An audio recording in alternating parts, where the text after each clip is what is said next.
I'm not gonna lie, you guys were tearing the book up.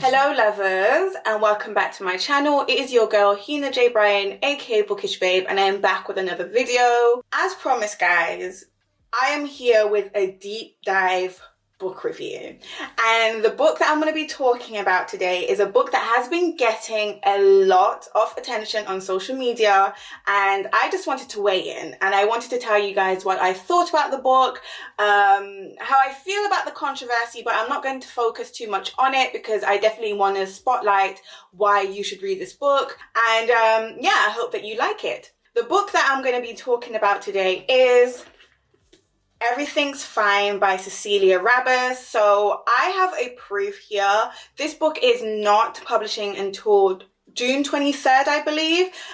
So yeah, it's going to be on a pre-order thing. And I guess this video is to convince you guys to pre-order the book and to join in on this headache that I received whilst reading it. And also because I want to discuss this book with people, and I need more people to read it so that I can discuss it with them. Because child, if you follow me on Twitter, if you follow me on TikTok, then you would have seen me talk about this book at random times. Like, you would have seen me mention it here, mention it there, but I haven't yet posted a full review pertaining to my thoughts. Okay guys, this book.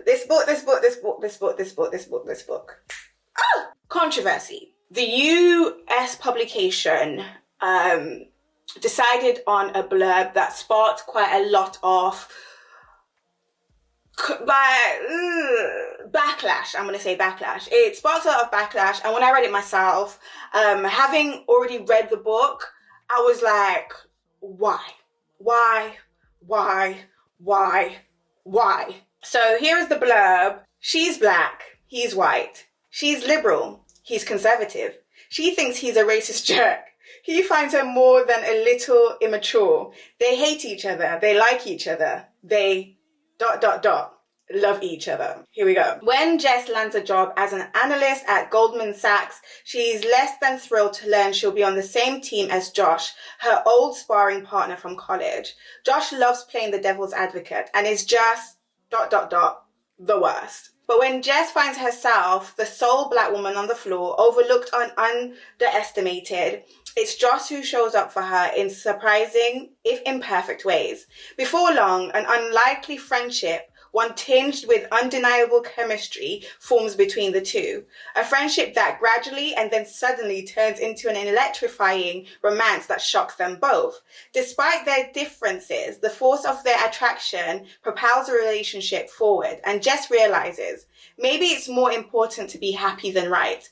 But then it's 2016, and the cultural and political landscape shifts underneath them, and Jess, who is just beginning to discover who she is and who she has the right to be, is forced to ask herself what she's willing to compromise for love and whether, in fact, everything's fine. A stunning debut that introduces Cecilia Rabess as a blazing new author, Everything's Fine is a hilarious, poignant, heartfelt look at whether in this day and age, love trumps or Donald Trump. But yeah, guys, I'm not gonna lie, that blurb had me confused. I showed up to the Twitter drama like, I'm not going to focus too much on the reaction to that blurb, but as I said, it just wasn't good. And I feel like it definitely deterred a lot of people from reading the book. And I'm here to tell you guys why you should read the book. I like the book.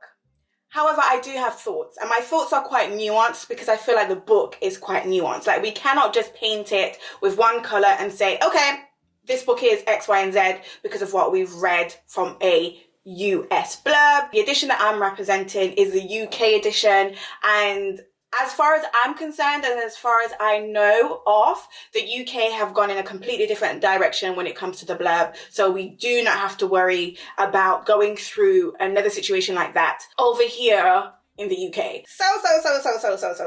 Admittedly, guys, this book stressed me out. I remember when I finished it and I was just pissed off. I'll be honest, I was pissed off because I was just like, this love that was in the book was just not healthy. It didn't make sense. And it should have never been there in the first place. I think that's what I have to say. It should have never been there in the first place. And the main character, Jess, who is a black woman, child, I wanted to slap her every 5 seconds. This book just made me realize that love is not enough. It's not enough. Like, let's be honest, love's not enough. There are a lot of other factors that go into having a healthy, long-lasting relationship, and I feel like love makes maybe like 15%. It's 15% of a relationship. I'm going to give you guys a brief synopsis regarding what this book is about because I do not want to ruin it for you guys, and I want to be honest about what you should expect and what you're going to get out of the book. So it's about two people, Jess and Josh. Jess is a black woman. Josh is a white man. Josh is not just a white man. He is a white man that comfortably and happily benefits from white privilege. It's undeniable. He doesn't seem to feel a certain type of way from benefiting from white privilege. And to be fair, that is his own. Jess, on the other hand, being a black woman, it's a bit awkward with them in the relationship because if you have someone who's benefiting from white privilege and because of that is clearly not an ally, like I wouldn't go as far as saying that he's racist, but he's clearly not an ally. I feel like there will be sparks, and after there's sparks, there will be smoke, and after there's smoke, there will be a fire. And there definitely was a few fires in this entire relationship. Like, I was just completely thrown by the entire book. Jess and Josh, they both went to the same university.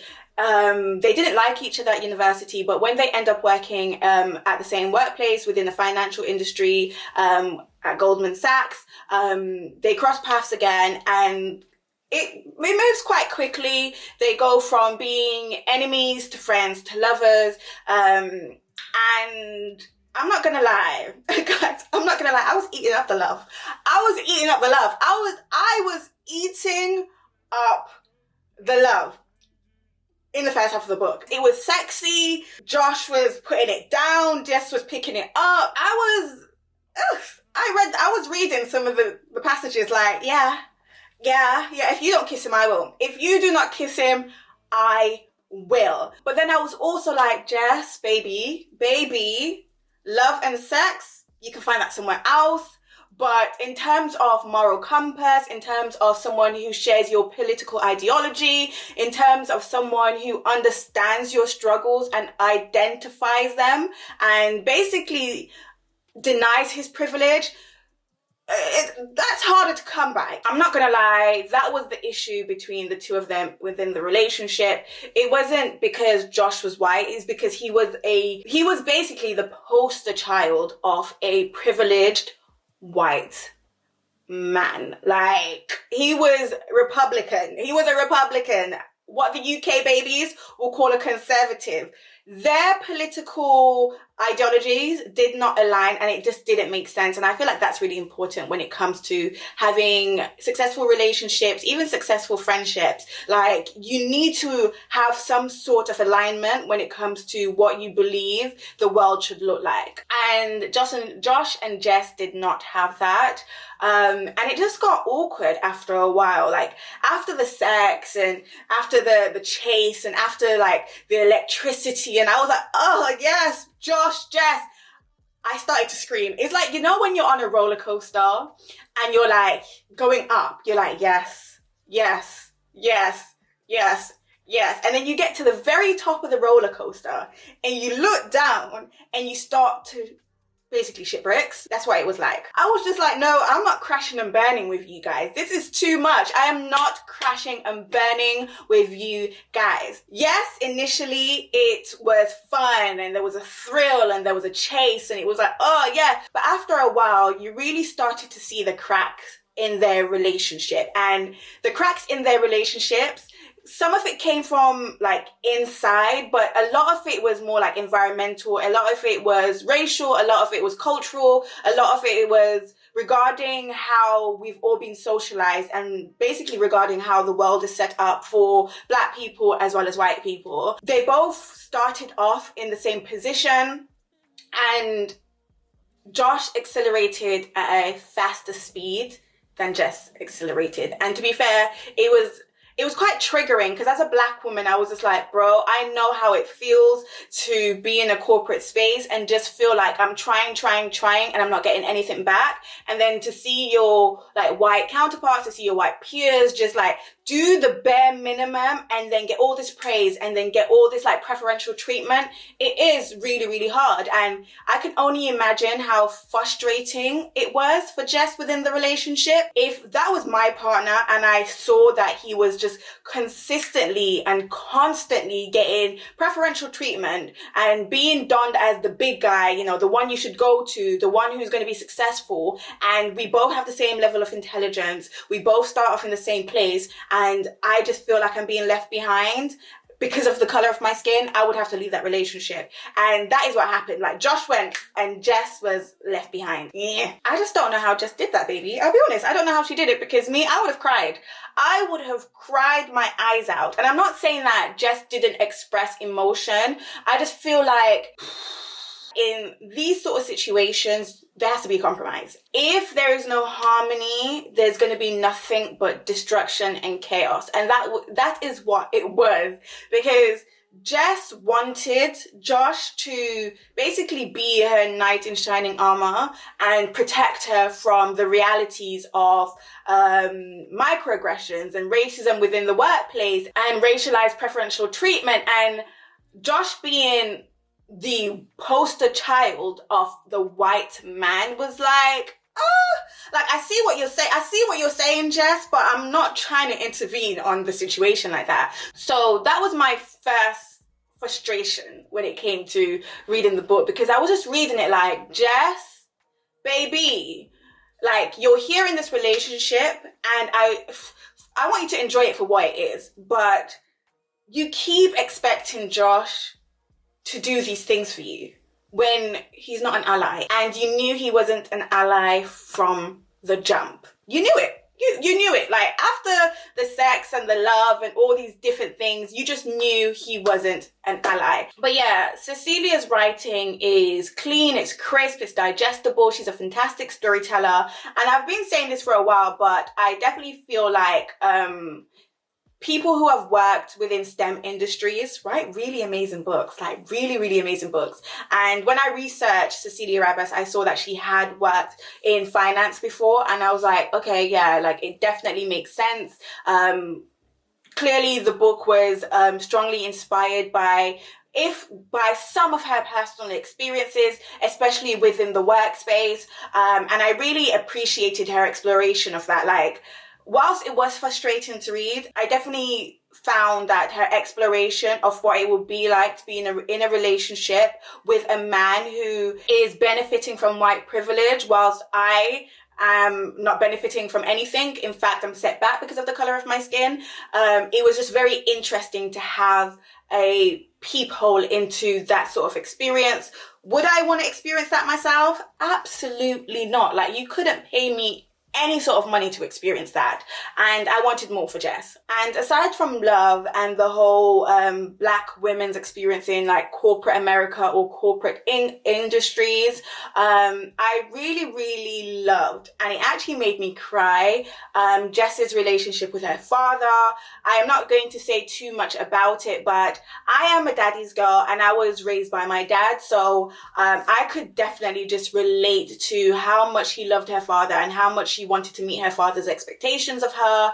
And I was just really upset on her behalf for how their relationship was navigated, as well as like what happened towards the end of the book. Like, it really, really upset me. But yeah, like, when we started to see more of Jess and her father, that is when I started to like her more. That storyline really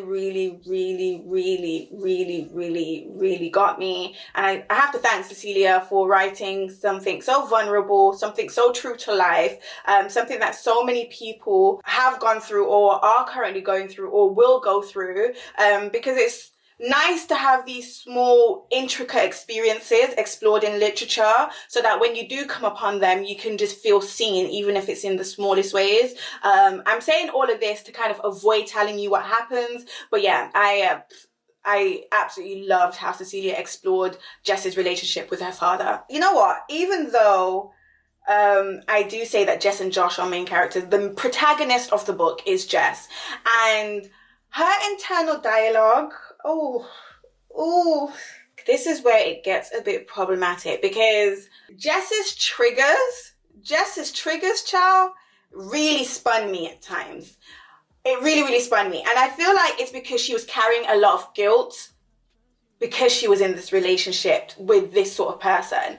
And she expressed that she felt somewhat guilty. Like, this is why, like, I'll tell you one thing, is that she kept the relationship from her father for a very long time because she felt guilty that she was in a relationship with someone like Josh that represented the things that Josh represented. The guilt that Jess carried throughout the relationship, Josh didn't carry it. And I feel like she definitely tried to halve the guilt and like give it to him, but he didn't understand it because he just didn't understand how, like, why she constantly felt like she wasn't good enough within the relationship. And that has something to do with white privilege. Like, he was able to navigate the world and life easily. It's golden hour. Sorry guys, the light in this room is starting to, like, it's golden hour, as you can see, because I am golden and the light is just coming through my window. Whereas Jess had to think about all these different things, how she was perceived by other Black people and Black women, the disparity in their progression within the same working environment, how she was perceived by his white friends and other white people. It was just a lot to carry, and I just didn't feel like it was worth it. And in the end, I wanted Jess to choose herself because, bro, as I said at the start of the video, love is not enough, and I wanted more for her. There is one part in the book, and I'm gonna give this away, because I was like, bro. So it was a sex scene, yeah? Set the mood. It was a sex scene. And they're doing the do, doing the don't. And Josh asked Jess, you know, can I pull your hair? Which for me, that's a respectful question. Like, I don't care if you're Black, white, brown, Asian. Ask me if you could pull my hair during sex.